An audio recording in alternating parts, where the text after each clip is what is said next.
of the 2023-2024 year. My name is Fred Baptiste. I currently serve as the proud chair of Brooklyn Community Board 9. I welcome everyone coming this evening. Just as a matter of some very quick introductions, I also want to introduce the officers at the table currently. We have our second vice chair and also chair of Health and Social Services, Francisca Leopold. We have our first vice chair, Primo Lasana.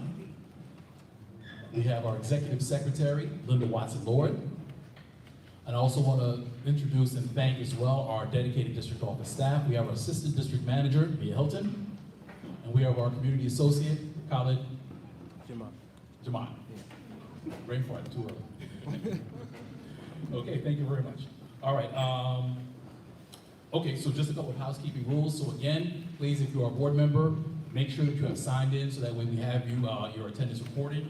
If you wish to speak as part of the public commentary, please also make sure you go to the table. If you're an elected official or representative for an agency, please also make sure to sign at the table so that way we can make sure that you are recognized at the appropriate time.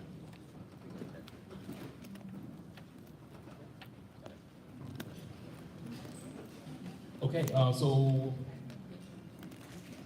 we are now going to move on to the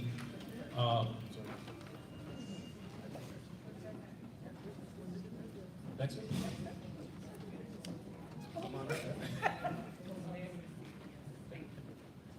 And please, my apologies, I also want to introduce our member at large, Dexter Roberts. Okay, at this time, if it's possible, at this time, we are going to read the rules of order for Brooklyn Community Board 9.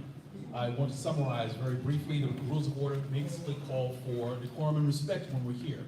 I think the idea is that when we come together, we are here to develop solutions and have conversations that advance the community. I caution that, that conversation is not always comfortable. It's not always a matter that we will agree, but the idea is that we are coming together as a community, and hopefully in those conversations, as long as we keep them respectful, we can come to solutions that benefit our district. So I'm going to read the rules of order. These are also available on the Community Board 9 website. This meeting of the New York City Community Board 9 is called to order under the applicable statutes of New York State, the New York City Charter, the bylaws of Community Board 9, and Robert's Rules of Order. 1, all community board meetings shall be conducted pursuant to the New York State Public Officers Law, the New York City Charter, the Open Meetings Law, and any other applicable laws. The community board's bylaws shall govern meetings where they do not conflict with applicable laws. Robert's Rules of Order shall govern meetings where they do not conflict with applicable laws and the bylaws. 2, all community board members shall be provided a reasonable opportunity to address the community board on any matter of the board or any matter that pertains to the board's mission. 3, during general board meetings, members of the public may be allowed to speak during the portion of the meeting designated as the public comment section, which will be coming up shortly. Subject to any modifications and guidelines established by the chair of the community board, the chair or his or her designees, each public speaker shall sign in and give a brief description of what he or she will comment on prior to speaking. Public speakers will be allotted a time limit of 3 minutes. Please understand, 3 minutes. Each commencing from the beginning of the speaker's remarks. Time cannot be shared or allotted to other speakers. The chair or his or her designee determines that there is not sufficient time at the meeting. The public comment session period may be deferred to either the end of the general board meeting or the beginning of the next general board. Public comment period shall be 30 minutes in duration. During general board meetings and committee meetings, collectively board meetings, and outside of the public comment session portions of the meetings, members of the public may ask questions and comments of the agenda upon agenda items only when recognized by the chair, the committee chair, or the designee. All board members and members of the public shall conduct themselves in a courteous, professional, and orderly manner. Obscene, threatening, or harassing language, slander, threats of violence, personal attacks of any kind, or offensive comments that target or disparage any ethnic, racial, age, or religious group, gender, sexual orientation, or disability status are prohibited at all board meetings. No member of the public shall display signs or placards in a disruptive manner, disruptively applaud participants in debate, or engage in disorderly conversation or other disorderly behavior which may disrupt the proceedings of the meeting. Audio and video recordings of board meetings are permitted unless they interfere with the meetings in accordance with the Open Meetings Law. The recording must be conducted from a fixed location and in a manner which does not interfere with the meeting. chair or his or her designee shall have the discretion to prohibit video or audio recording that interferes with the meeting. Recording is not permitted during executive session. Any board member or member of the public who uses obscene, threatening, or harassing language, slander, threats of violence, personal attacks of any kind, or offensive comments that target or disparage any ethnic, racial, age, or religious group, gender, sexual orientation, or disability status, or who otherwise becomes disorderly while at a board meeting shall be removed from the board meeting at the discretion of the chair or his or her designee. No member of the board or member of the public shall be permitted to speak on a cellular phone during the community board meeting while the meeting is in progress, other than for emergency reasons. All cellular phones are required to be turned off or on vibrate mode. During general board meetings, the enforcement of this code shall be conducted under the direction of the chair or his or her designee. During committee meetings, the enforcement of this code of conduct shall be conducted by the committee chair or his or her designee. The New York City Police Department and Building Security may assist with the ejection of any individual from a board meeting or committee meeting for violating this code of conduct. Those are the rules of conduct as adopted by Brooklyn Community Board 9 on October 26, 2016.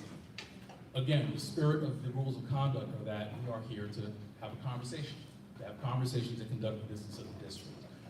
We just want to make sure that everyone is respected and that all viewpoints are respected. It's not necessarily that you have to agree, but we at least respect each other, and hopefully in the conversation we can arrive at those solutions that benefit this district.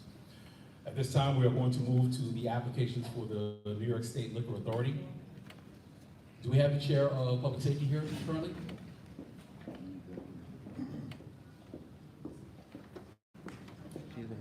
Okay, I do not see the chair. All right, at this time, is there a representative? The application that we have for consideration this evening is Quincy's Hospitality Incorporated, doing business as the Green Room at 408 Rogers Avenue, on Lefferts Avenue and Sterling Street.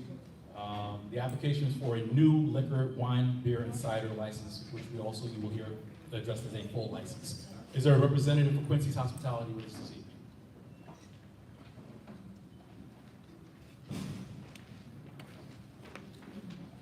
Okay, I call for a second time. Is there a representative for Quincy's Hospitality this evening? Okay, I don't see anyone at this time. What we will do is we will move on in the agenda, and if a representative comes, we will take them after this next session. So we are now going to go into the public comment period. As indicated in the rules of conduct, our public comment period is for 30 minutes in duration. All speakers are allowed a maximum of 3 minutes. Please make sure when you come to make sure you start and stop on time, because that does interfere with other speakers if you go over time as well. All right, at this time, if I could ask, yeah?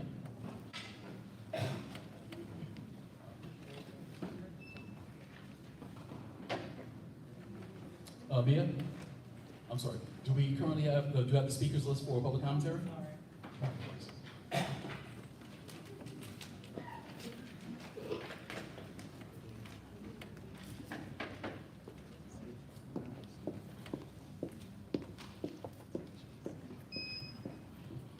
Okay, I do see 2 members of the board who have signed up for public commentary, only because we want to make sure that the members of the public get to go first, get to be heard. And as your board members, we'll call you at the end if you still wish to speak. Is that okay? All right, we'll call you then. All right, thank you. So the next name I have here, and please, I apologize, is it Nishami Margolis? Okay, and I apologize if I mispronounced. Please come forward.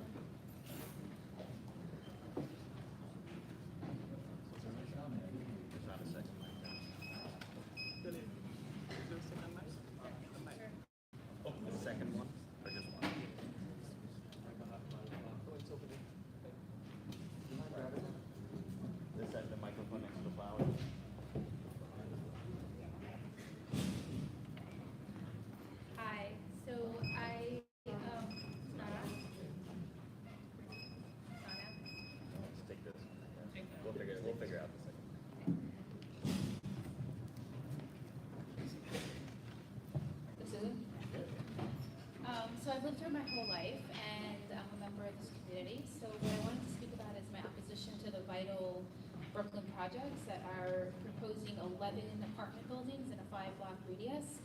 As it is, there is already oversaturation, lack of parking in our community.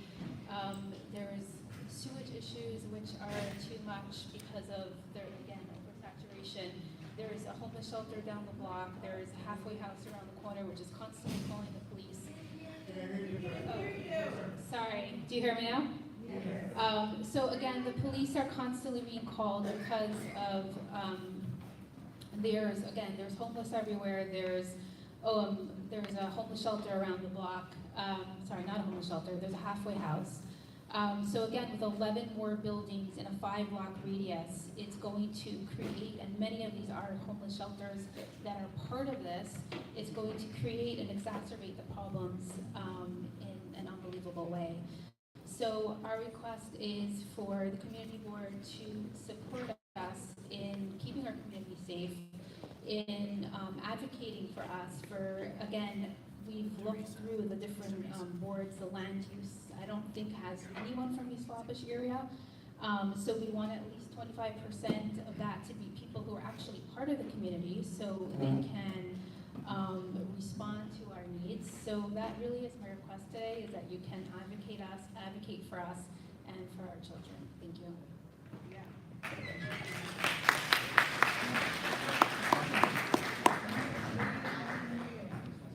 Okay, thank you very much for your commentary. At this time, we would like to call forward Ms. Cheryl Bernard.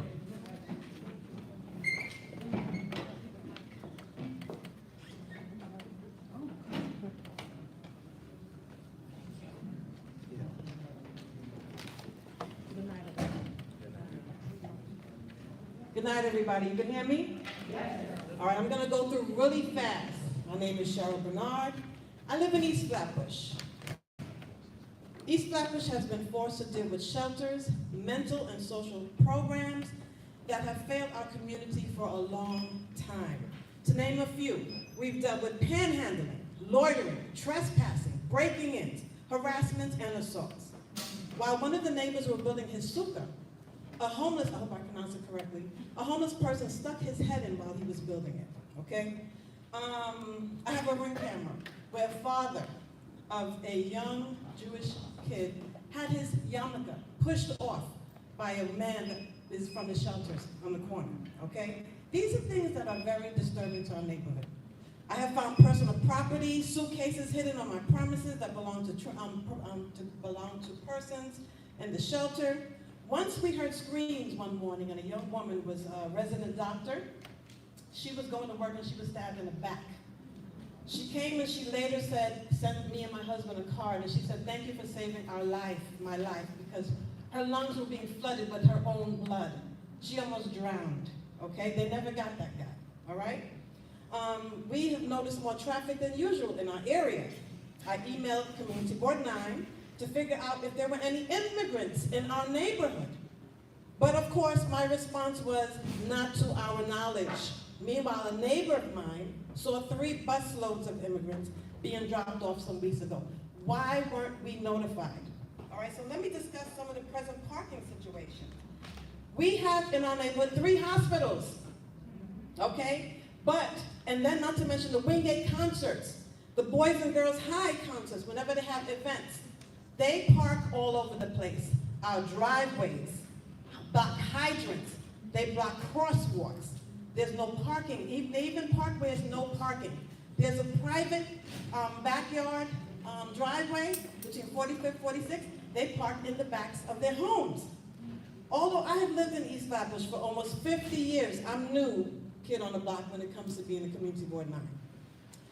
I attended my first ever land use committee meeting, and what I saw was not only disturbing, but it made it very clear to me why the non-vital Brooklyn project received an okay and with no pushback from our so-called Community Board 9 representation. While in that meeting, I saw a person that tried to shut down talks of non-vital Brooklyn projects, and I wondered why. I thought, isn't Community Board 9 supposed to be for the community that it covers? But then I realized that this was not the case for East Flatbush. On that same meeting, someone mentioned there were developments that had parking that was 50% not in use. To you, sir, whoever you were, I say, the fact that you compared 2 different locations explaining why you think it would be okay to not give adequate parking in our area for all these apartment buildings that you allegedly supposed to build up in Brooklyn and East Flatbush, that shows how you have no clue. You cannot compare apples with oranges. We have 3 hospitals in our area. How is that developers, architects, puppets that try to decide what goes on in our neighborhood are deeds? When your neighborhood are deeded and landmark protected, I don't think that's fair. Okay. While I put this down, I'm still gonna talk. No, the mic here. Well, can I ask that community will not support us in our request to not have this in our community? I'd like to talk to you afterwards. Okay, thank you very much for your comments again. Next, we have Dana Maricel. Again, my apologies. Dana Maricel. Good evening, everybody. Thank you for the opportunity. I moved to Rutland Road between, we'll call it, my name is David Maricel. I live between Troy and Schenectady, or East 45th and East 46th on Rutland. Everything that was mentioned before me, I obviously agree, and as being that I live there and I sit not on a side road but on Rutland, there are a few things that are obviously a lot more noticeable to me because I sit on the front porch to try to get some air after a long day of work. It is extremely difficult after a long evening to find parking, which is surprising. During the weekends, we have the Boys and Girls High School, the park, which is obviously either rented out or they get permits to use it.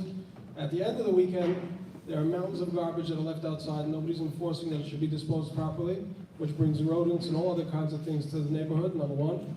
Number two, there's cars double parked, triple parked from Saturday morning all the way through Sunday afternoon. You try to get somebody to help you, they'll come after the cars leave, obviously. There are some simple solutions, I think, that could be implemented, should there be a will.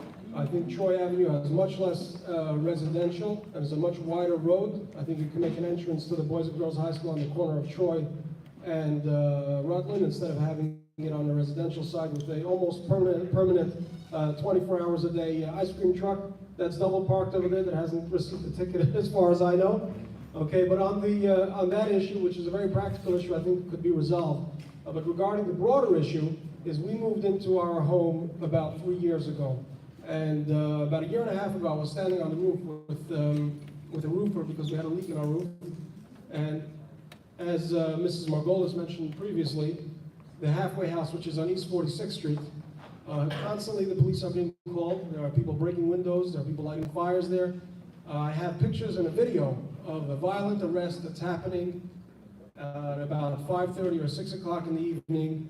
There are about, thank God, 50 or 60 children under the age of 10 just on that block alone, and it is completely unsafe. And God forbid, if all of these projects get approved and we continuously have an influx of people, everybody deserves their place, but I think that we're a very big city and we have a lot of resources, and it's time that we give other people an opportunity to help and pitch in a little bit as well. And we're being flooded with this, so I think if we could get some attention to either hold back any extra zoning or any zoning, special preference for special programs, and also to take away any waiving of any parking regulations or anything like that, it would be a massive help for our cause in our community. So if you could give us that attention, we would appreciate it. Thank you. Thank you very much. At this time, I think is it Yitzhak Blooming? Yitzhak?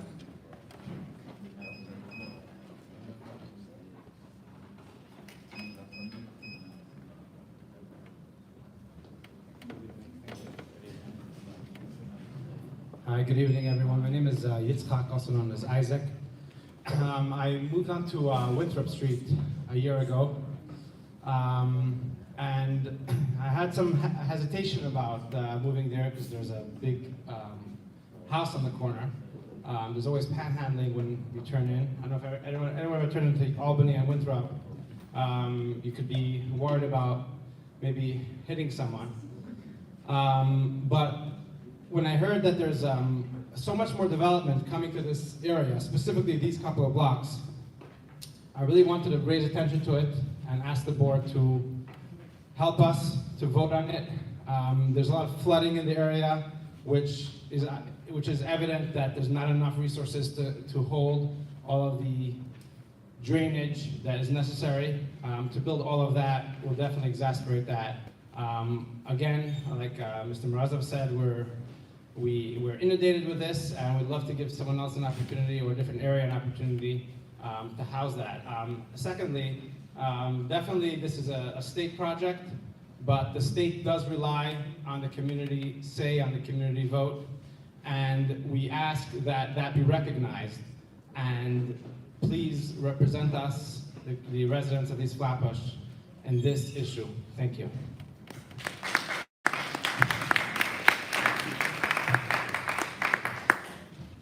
Thank you very much for your comments. At this time, we have Jay Sorin.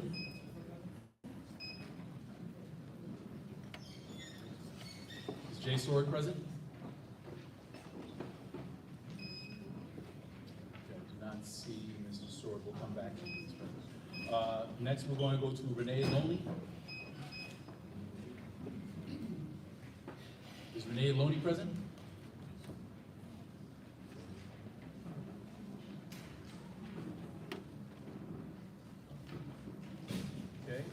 We are going to move to the next speaker who signed up, Celia Green. Do we have Celia Green present?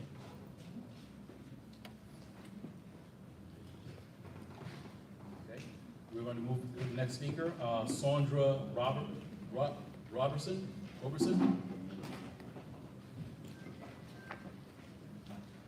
Is Sandra Roberson here? Oh, sorry.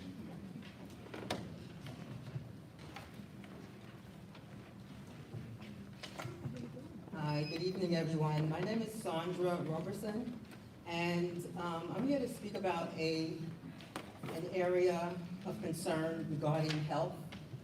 I'm also in favor of and very supportive of this Vital Brooklyn initiative. I've lived in Community Board 9 for 38 years, and I am aware of the oversaturation of homeless housing and supportive housing.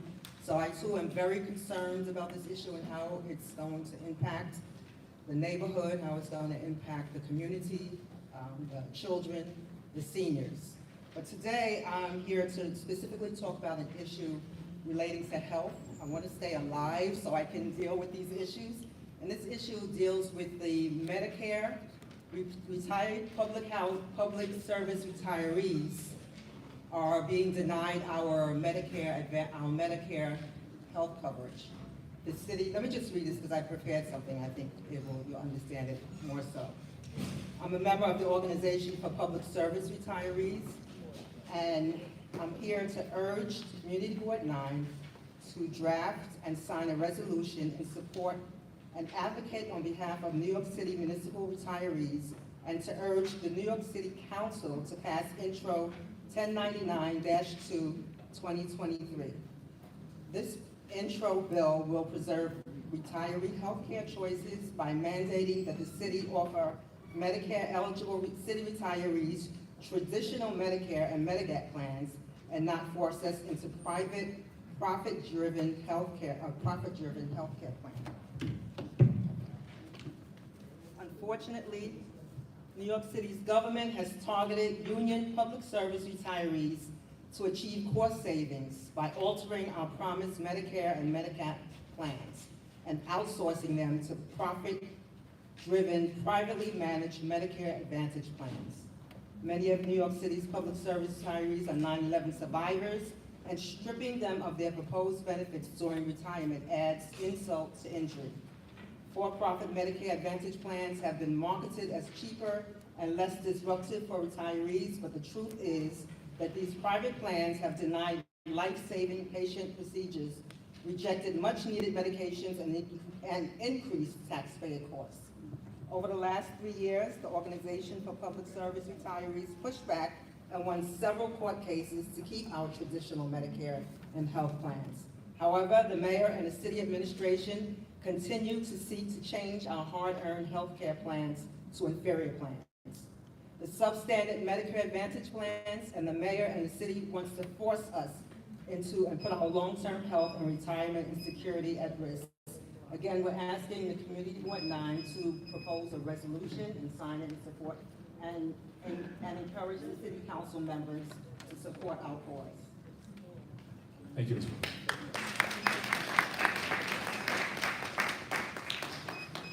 Next on the speakers list, we have Janine Nichols.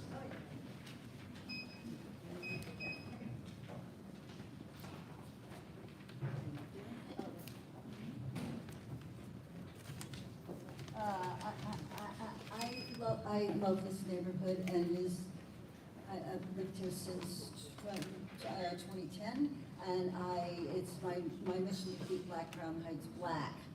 Okay, so I want to talk about the ULURP committee, because going back to 2016, there were 25 people on the ULURP committee, and achieving quorum was a big problem. So it seems that a process of shrinking the size of the committee began around then. So by 2019, 2020, that year there were 10 people on the committee, and now in 2023 there are 8, of whom 4 are white men, 2 are black women, 1 is an Asian woman, and 1 gentleman is Hispanic.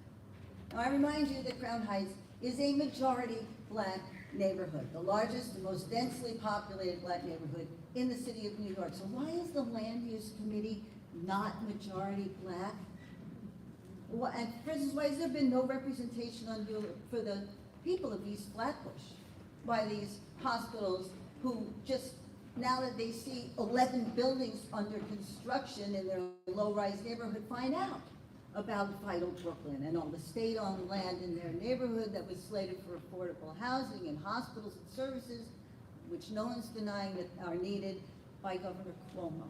They were not alerted, just the construction started, and it was like, what's going on here, okay? However one feels about affordable housing or hospitals or services to people who need homes, need mental health care, whatever you feel about the purposes of these buildings, 11 buildings in a 5-block area has a huge ripple effect. Okay, and it was the responsibility of this community board to keep them informed, and instead the board kept them uninformed. So there is, and I'll just, here's the kicker, there's a Vital Brooklyn developer on the ULURP committee now. That is correct. That's the tweet. Yes. Thank you.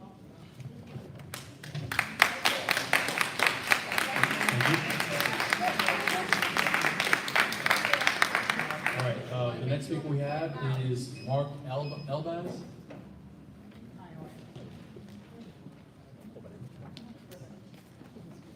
Hello everyone, my name is Mark Elbaz. I'm here representing an organization called Heart to Heart. We're a social adult day service. Just wanted to come out here on one of the first meetings to make an introduction to the community. You might have seen our buses, or you might have seen our vans around the neighborhood. They're very vocal. So it's just as a matter of means of introduction. We're here helping seniors or disabled individuals, get vital services that they need. Not a lot of individuals know that they have access to these resources. So part of my work is going into the community, meeting people. I'm educating about what they have access to.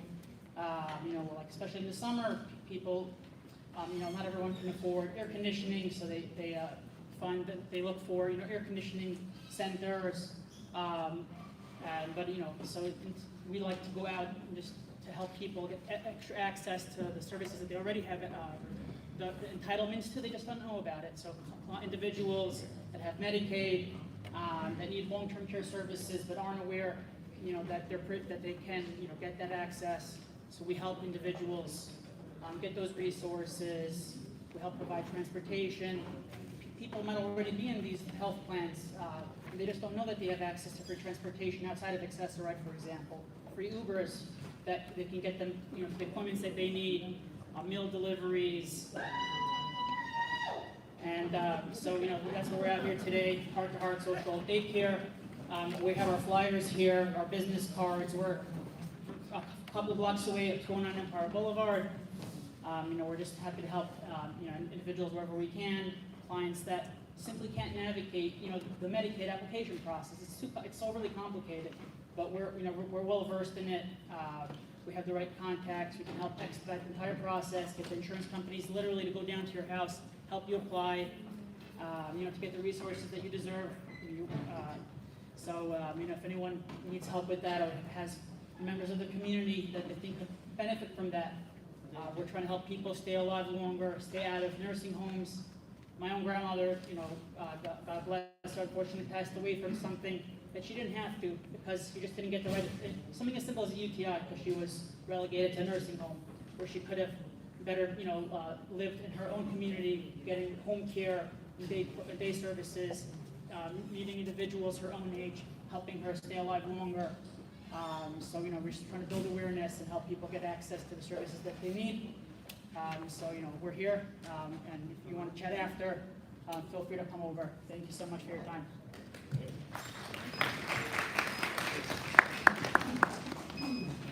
Thank you. At this time, and I apologize if I did the last name, Aisha, is it Kubia Webb?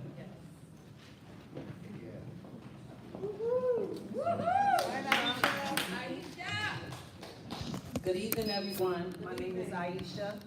I live on East 49th Street. I've lived there for about a little bit more than 20 years.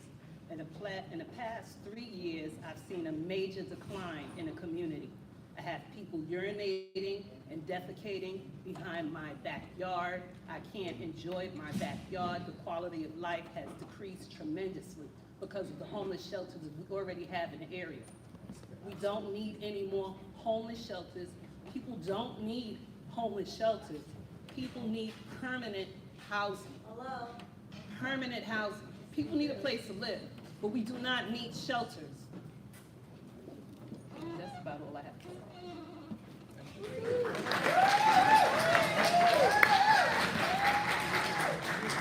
Thank you very much. Next speaker we have is Maxine Bond.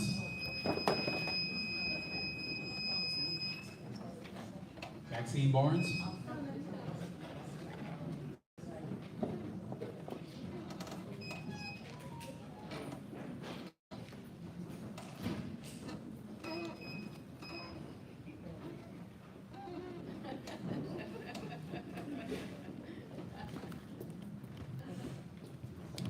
Good evening, community. Good evening. And invited, yes. My name is Maxine Bond, and I am President Emeritus of my Block Association and a community resident, of course. Okay. After attending the Public Safety, Transportation, Executive, and ULIP meeting, it seems we are again not off to a good start. A good year. We are again poised for non-transparency, backdoor meetings, specifically the nomination committee meeting, condescending tones and disrespect when responding to community residents, especially Black women, and anyone with a different opinion about the overdevelopment and continued plans for land use as spelled out in this administration's City of Yes proposals. For some time, I should write this down. Chair Fred, your condescending tone to me at the executive committee was unwarranted and unacceptable. Before I even said a word, you said to me with all disrespect, "What is your question?" But despite your tone, I followed your instruction and voiced one of my concerns with a question. And again, in the same disrespectful, condescending tone, you responded as if you didn't understand my question. So I asked, do you want me to repeat the question? Turns out you understood exactly my stated question and responded no. I did not have to repeat it. You would be looking into health and environmental protection committees doing research on the racial impact and displacement of overdevelopment in our community. And worse, I asked the same question last year, and you are still looking into it. I got this whole year, but okay. As I have stated many times, to get respect, this board must be respectful. That's right.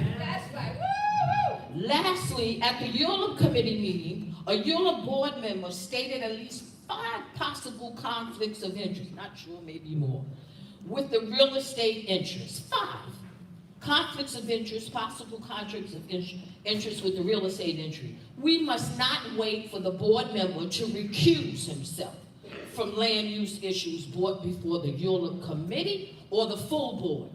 The board member should resign or you should remove him. Also, at the executive committee meeting, my raised hand function was ignored twice. The only way to get trust is through transparency and respect for one another. And that is what's wrong with the virtual platform. Fred has the ability to just mute you, to ignore you. Thank you. We noticed that.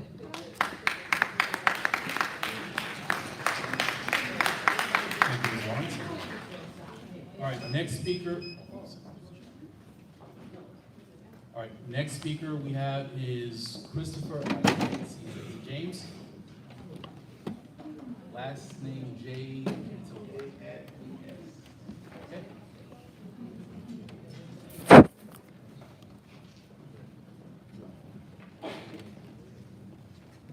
Hello. Good evening, everyone. Good evening. Nice to meet all of you guys. My name is Christopher James. I'm a Navy veteran, and we're planning. I want you to transfer that energy because we would like to hold a Brooklyn Veterans Appreciation Parade on Eastern Parkway from Rogers Avenue to the Grand Avenue Plaza. Culminating with a resource fair at the Brooklyn Public Library afterwards. Everyone who shares information, services, and resources for veterans can contact Ms. Brent Peters or contact me so we can have a table for you at the library. Also, we'd like you to have some organizations participate and march showing Brooklyn's appreciation for veterans. I said this will be on the 28th of October. My contact information is Veterans Action Group, Buffalo Soldiers of America, BSA@gmail.com.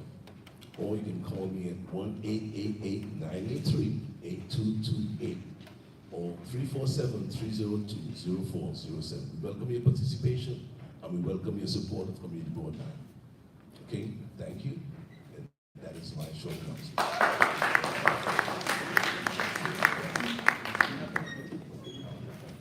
I have a few flyers, not much, but I have a few flyers. Thank you, Mr. James.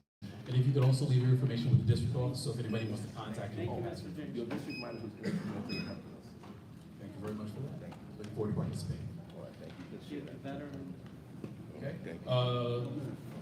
Next speaker is Alicia Pointe.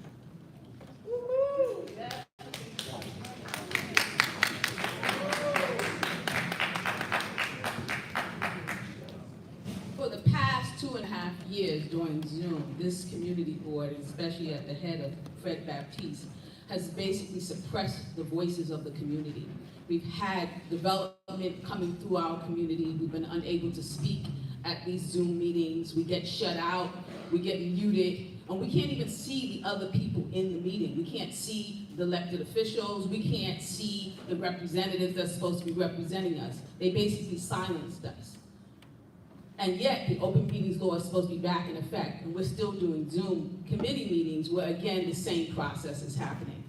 And this has allowed the Vital Brooklyn initiative to go through so many stages without this community board even talking about the issue because of the refusal of Fred to put the issue on the agenda and our inability to say anything during these meetings, and every time we say something they don't like, mute out, mute out, mute out. We get thrown out of our meetings, we can't get the fuck back in, excuse my French, okay? We're tired of this. We're tired of a board that is not recognizing the need. 11 fucking buildings in a 5 square mile radius? Come on, people, you should be upset. You should be upset that this community board has done nothing, has not allowed you to speak, has not allowed you to make any comments, has not even participated in the comment period session when this stuff is going down. And why? Because the head of this board decides that that is a project and all the other projects are going to be silenced. And then on top of that, When he decides to sit there and put somebody on the land use committee, does he choose anybody from that neighborhood? No, he doesn't choose anybody from that neighborhood. What he does is he puts a developer that's doing the project on the fucking committee. Now, how the hell that works? How the hell that works? How the hell that works? You tell me, how do you put the developer that's doing the project on the community board, land use committee, but nobody else in that community could be on there representing that community? Because he don't live in that community. He lives in Parkville Evans Gardens. I tell you where he lives. He don't live over there. So he doesn't care what happens in other communities. Okay? And yet Fred has watched that happen. We have asked Fred to equalize the board, to put more people on the ULA committee that represent us. Fred has refused. Continue to put pro-development people on the ULA committee and has refused to address the agenda of the Vital Brooklyn. Not one time has the Vital Brooklyn been on the agenda, and yet they're growing up all over the place. Would you like to have bought a home and then watch your children go to the bus stop and see men's penises? Right. This is what I heard. This is what the people have been saying at those meetings. Not Community Board 9 meetings, but other meetings. I've heard the horror stories that the residents in that community are facing. And what has our community board done? Nothing. Nothing, nothing, nothing, nothing. It's time to stop it. It's time to stop it. We are community. And every project that affects us, we should be having a say over it. So you should be demanding that Fred put somebody else on that damn committee, get the developer off the goddamn committee, okay? Why is the developer on our damn committee? Like the developers don't already run the city with the Mayor Adams and his city of yes. It's ridiculous. Start making some demands from this community board. Ms. Boyd, your time's expired. How many shelters are Ms. Boyd, your time's expired. And on top of that, they've been conducting secret meetings behind closed doors so that they can ensure that certain people get elected onto this board. We're tired of the corruption of this community board. It's gotta stop. It's gotta stop. It's gotta stop. It's gotta stop. It's gotta stop. It's gotta stop. It's gotta stop. It's gotta stop. It's gotta stop. It's gotta stop. It's gotta stop. Ms. Boyd, Stop it. Ms. Boyd, Protect us. your time, Protect us. your time is expired. Represent us. You are being warned. You are now disrupting the meeting. You are being warned. Protect us. Ms. And Boyd, stop acting like you Ms. don't know Boyd, anything. you are being warned. You are disrupting Yeah, the you've meeting. been warning me. You've been disrupting this meeting. You've been not allowing us to speak. You've been not Boyd, letting us put the stuff final on the warning. agenda. You will be requested to move. You're the one. You're the one. You're the one. Ms. You're the Boyd, one. you are You're the disrupting one. the meeting. You're the one. And worse, we have No. community Ms. resident Barnes? members on that Ms. board Barnes? doing proven work for Ms. 8 Barnes? years. And they passed All right, over I need an officer, and bring someone appointed again. people that know nothing. Nothing. They did the work, they did the research, and they deserve to be appointed. They didn't appoint them. You are being, you will be removed. One more outburst and you will be removed. You will be removed. The entire, listen, Ms. Boyd, again, you know what? No. We are going to continue. We have now concluded our public commentary period. Wait, second call. Second call. No, we've already done 30 minutes. 30 minutes is already expired. 30 minutes is already expired. Ms. Boyd, Colin, please. Please get security. You will be removed. I am warning you. Final one. We have already done 30 minutes. You will call. No. You already called. Sorry. Please sit down. You already called. We already passed 30 minutes.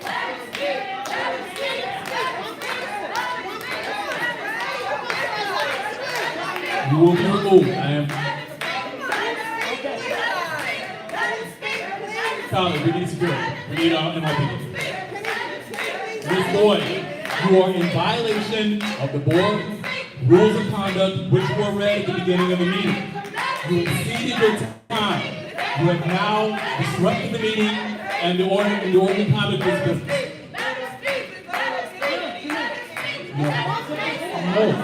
No. 30 minutes is part of the rule. 30 minutes. on more than 10. No, we're gonna have this conversation. Colin, we need. Okay. Let me just say this. I'm not gonna tell you that Fred works for Alvin Bragg's office. No. It's a conflict of interest that he works for the DA, and he has to be tough with Letitia James. There's a total conflict of interest. Okay, You Mr. work for Sorin. Alvin Bragg. Mr. Sorin. That's a conflict Mr. of Sorin. interest. You should recuse yourself. Mr. Sorin, please. Okay, listen. Colin, do we have somebody coming?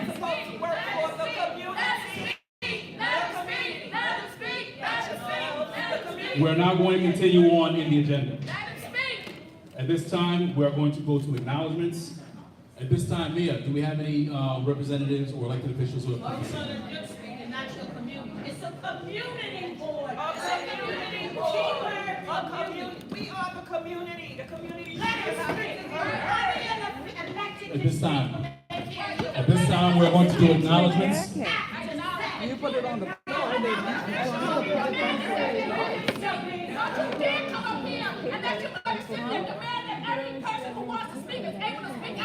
I don't know, but this is a public meeting. All right, at this time, Committee Board 9, we are going to recess for 5 minutes. 5 minutes, and then we're going to come back to order. Thank you.